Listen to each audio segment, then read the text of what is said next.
What's going on, everyone?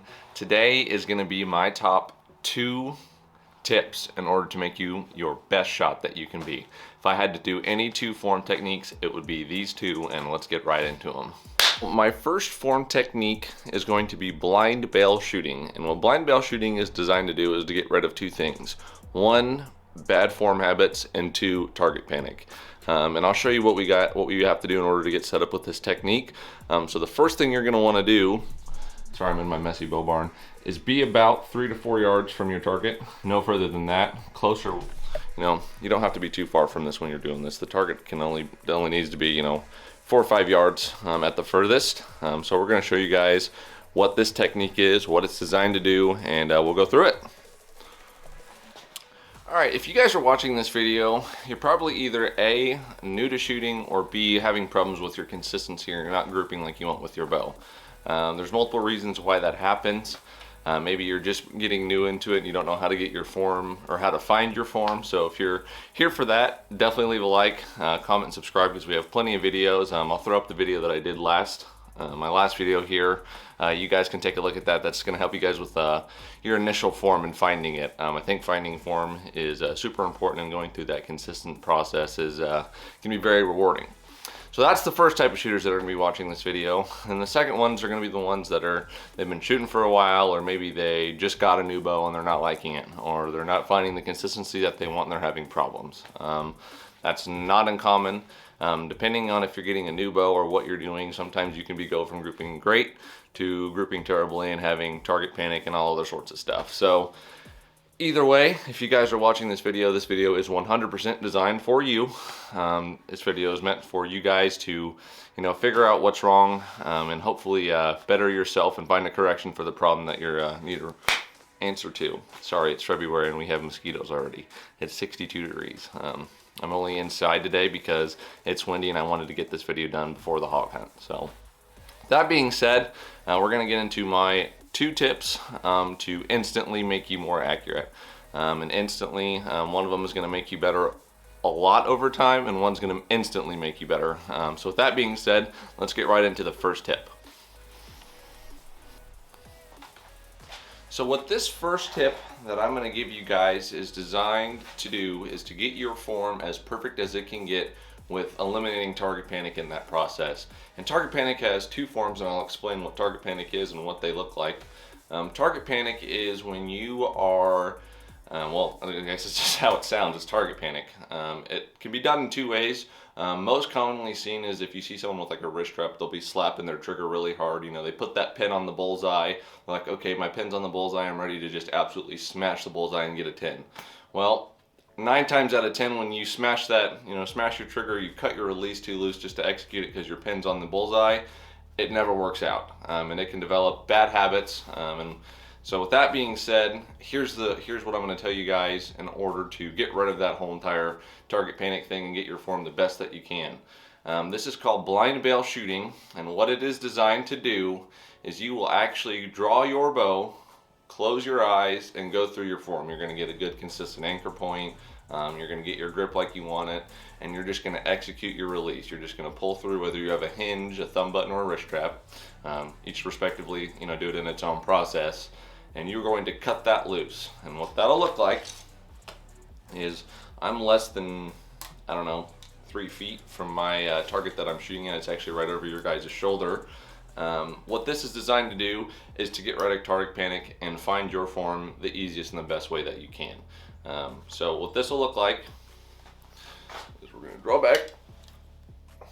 I'm at draw, I'm all anchored, and I'm just going to close my eyes and go through my shot process.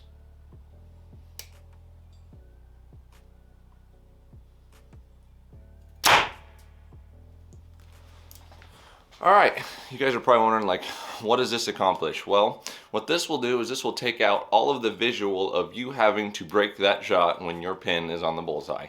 Whether you're having target panic with, a 3D target, a block target, or even a deer or something that you're actually trying to hunt. Doing this will ultimately make you better as far as being consistent, as far as being comfortable in your shot.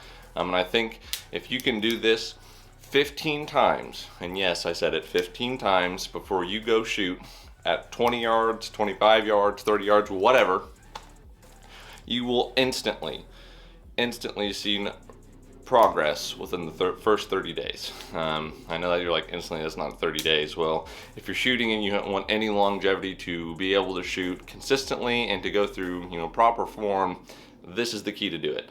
This is what I'm getting ready to show you guys after this clip. So I'll show you guys a couple more quick little, you know, clips of what this should look like though. And I'm just going to take as much time as I need to until that shot breaks. If it takes 30 seconds until that shot breaks, so be it. I just need to be as comfortable, consistent, and calm as I can be. I'm going to go through my grip, my footing, how my hand sits, everything. I want my form to be perfect. And take your time, feel that release cut loose, feel everything go through like it should.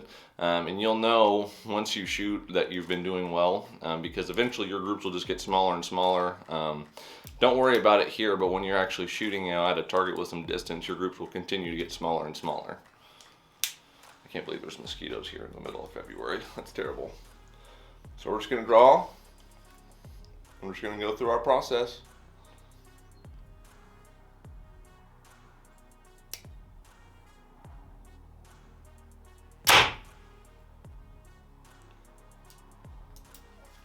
That's how it should look. Just cut those shots loose, take your time, and I promise you, if you guys go with this first tip, you will instantly see progress and the results that you're wanting to see. This is the easiest way to get rid of target panic. All right, my second tip for today's video that I think will be literal instant gratification, and it'll help you guys a lot with your shot process, is the hand torque lookup technique. And I'll explain it here in a second, but I'll show you what we're gonna go through.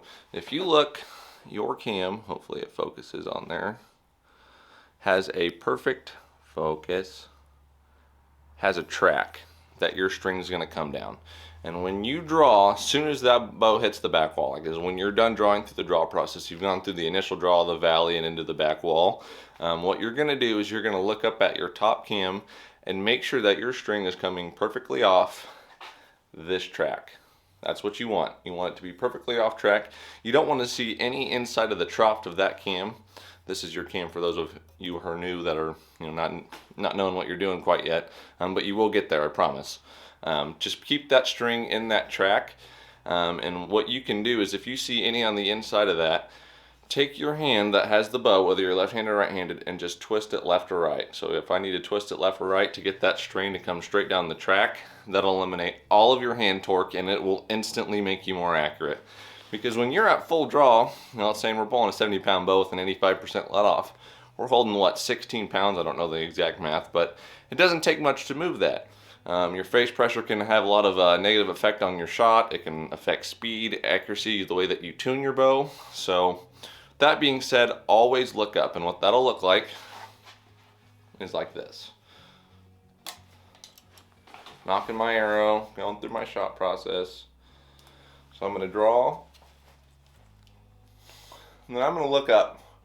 If I need to move my hand left and right, if I need to adjust my anchor point or something, I'm just going to make sure that that bow, that I can see my string coming perfectly out of that track.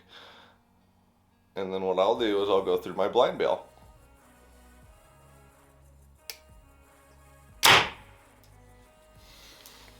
And that's what blind bail shooting and the looking at your cam technique can do. And I think it helps you out a lot. It's definitely helped me out a lot. So I'm gonna go shoot one group for you guys.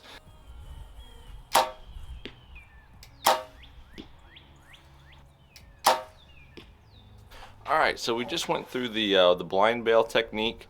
I hope you guys really enjoyed that, and I hope you guys actually use it, because I think it'll make you a lot better shot. And then we're also just went through that the cam torque technique, how to, you know, look up at your cam and make sure that your string's coming straight off that track to avoid any hand torque, and give your arrow the best chance of flight that it can humanly possibly have. So with that being said, we're going to close out today's video. If you guys like today's video, leave a like, comment, subscribe. We have plenty more content coming with how to shoot and everything. So with that being said, I hope everyone has a good experience out in the field, whether you're shooting a bow or whatever it is that you're doing. I hope y'all are doing well, and more videos to come about target shooting. So we'll catch up with you guys.